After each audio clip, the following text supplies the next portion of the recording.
Então, estamos aqui juntos novamente e nessa data tão especial, desse ano tão especial, né?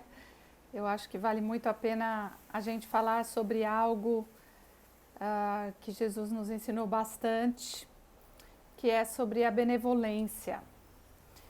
E a constelação familiar, que foi desenvolvida por Bert Hellinger, um alemão que foi da Igreja Católica, né? Depois,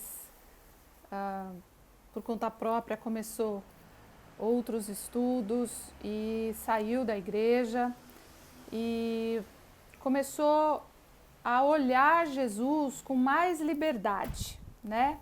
Então, às vezes a gente vê que, como eu já li numa frase muito bonita, que às vezes as religiões querem segurar Deus, né? Ou querem segurar os grandes avatares que a humanidade teve o presente de ter e aprender, e ainda estamos aprendendo.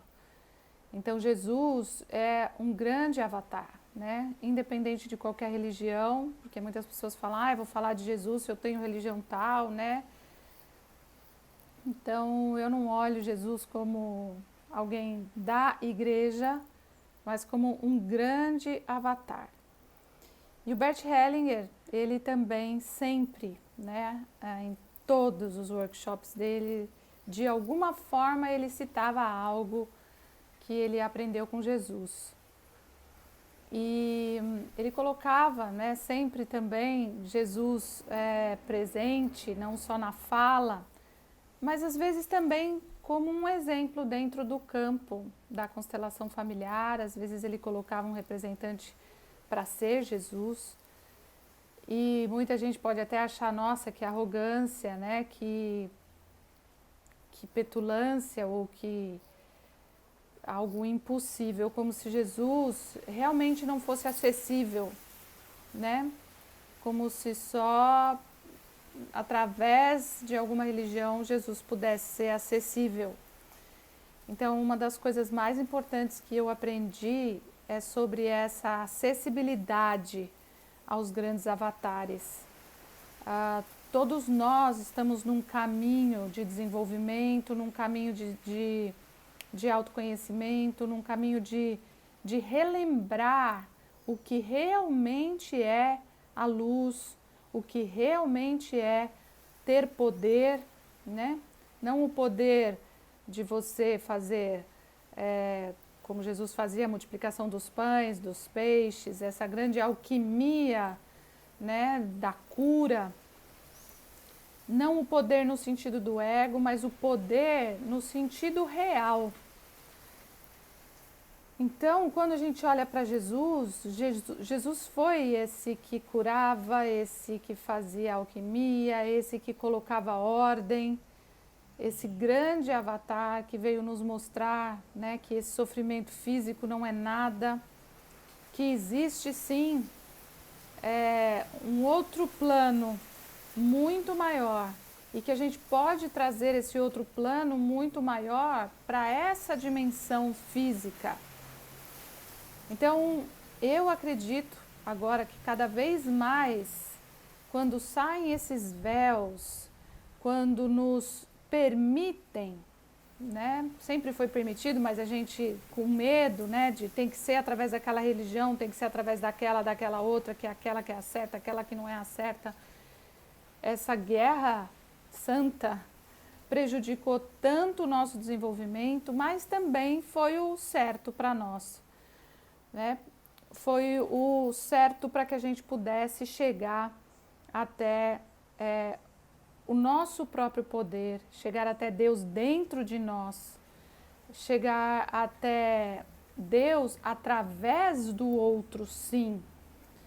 Porque aqui nesse planeta existem pessoas de vários níveis de consciência. E nesses níveis de consciência, todos nós podemos trocar, compartilhar, aprender e ensinar. Todos nós passamos por todas essas fases. Não existe uma pessoa só que só ensina e que não aprende nada.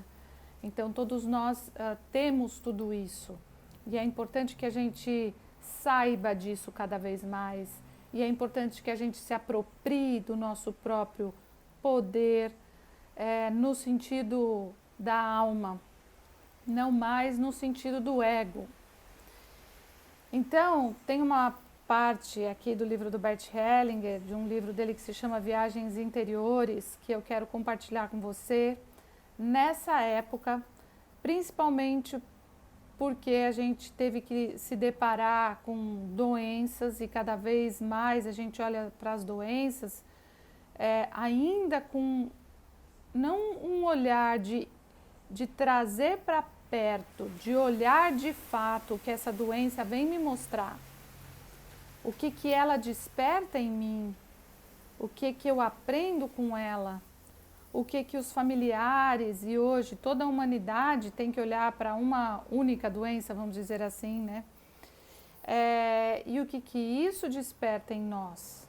Qual foi o nosso aprendizado de tudo isso? Então, no fundo, a questão não é a doença, mas é o que temos que aprender com ela e é o que Jesus sempre nos ensinou, né? Através desses movimentos, através das parábolas que ele contava, através da inclusão de todos, como a constelação nos mostra, e ainda as pessoas ainda acham estranho, né? Como é que eu vou incluir alguém na minha família que é um assassino, é um suicida, é uma prostituta?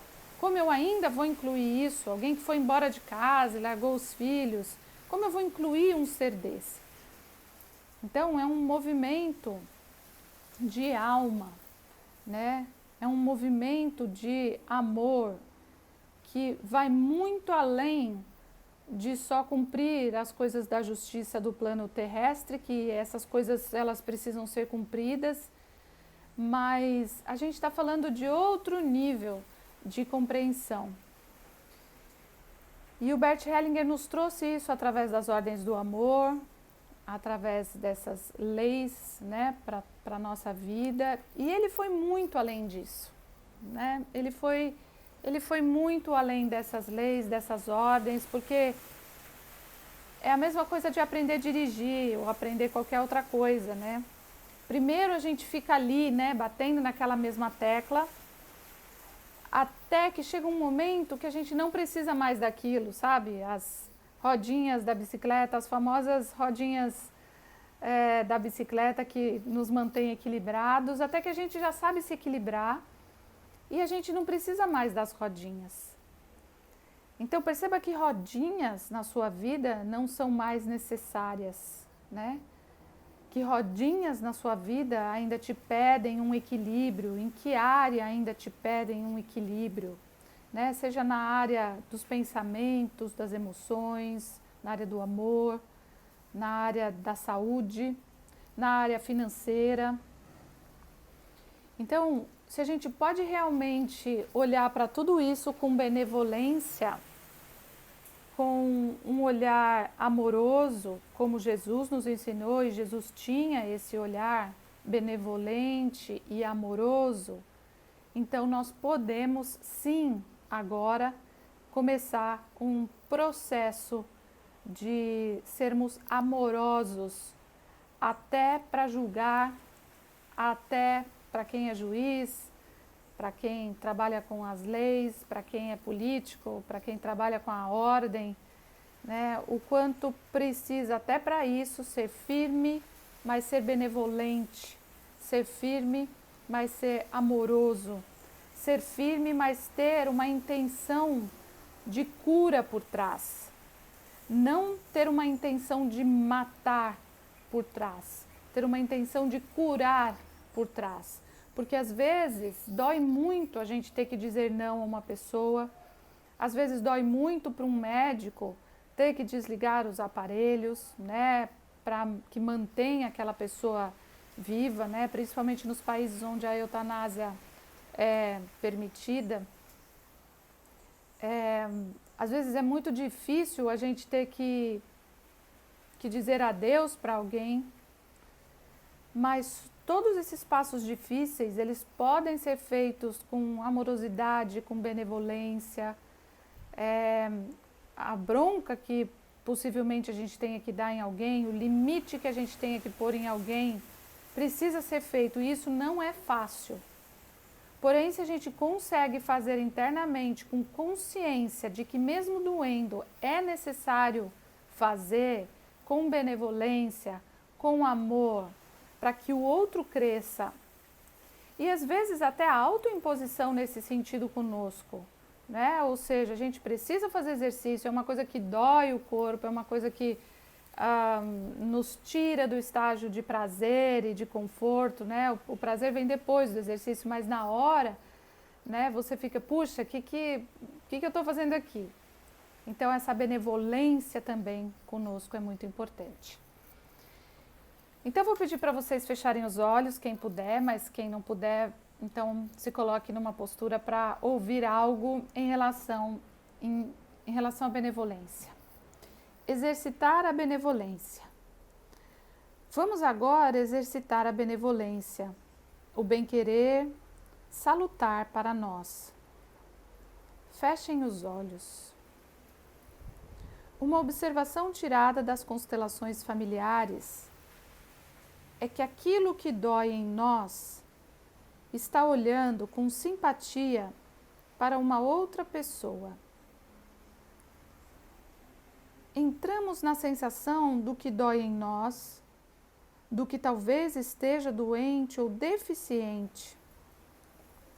Nos sintonizamos com a simpatia desse órgão ou desse músculo e com o objeto a que se dirige.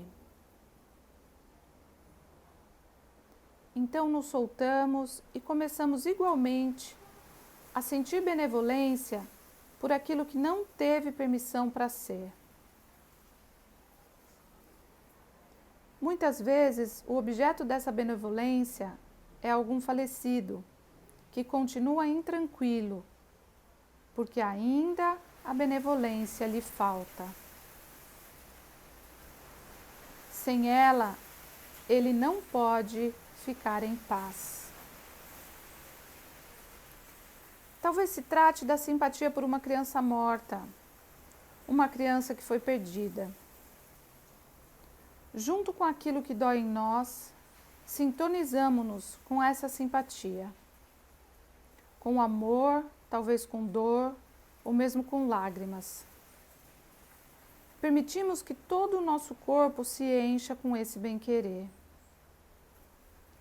Cada célula se sintoniza com esse movimento de simpatia, sem fazer coisa alguma. Esse movimento é um puro respeito, um respeito cheio de benevolência. Podemos ainda imaginar que esse órgão ou esse membro que dói se aproxima dessa pessoa falecida.